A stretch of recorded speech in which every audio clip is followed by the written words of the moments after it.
ओम विंध्याचलनिवासिन्यै नमः। ओम हयग्रीवागस्त्यपूज्याय नमः। ओम सूर्यचन्द्राग्निलोचनाय नमः। ओम जाय नमो नमः। श्रीमः मातंगे नमः।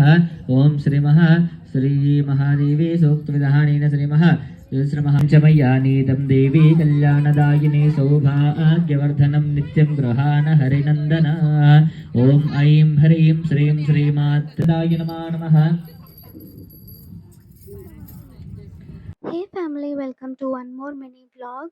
మహాలక్ష్మి అమ్మవారిని చేసిన రోజు కుంకుమ పూజ కూడా ఉండే. సో ఆ రోజు నేను కూడా పాల్గొన్నాను. పూజ చాలా బాగా జరిగింది. అమ్మవారి అలంకరణ కూడా ఎంతో అందంగా చేశారు. అమ్మవారిని తామరాకులతో అలంకరించారు. ప్రతి ఒక్కరూ పూజలో కూర్చున్నవారు అమ్మవారికి కమలం పువ్వుని సమర్పించారు. పంతుల యొక్క ఆశీర్వాదం తీసుకొని తీర్థం కూడా తీసుకున్నాను. అమ్మవారు చాలా అంటే చాలా బ్యూటిఫుల్‌గా ఉండే మహాలక్ష్మి అమ్మవారు. వీడియోస్ లేట్‌గా పోస్ట్ చేస్తున్నందుకు ఐయామ్ సో సారీ.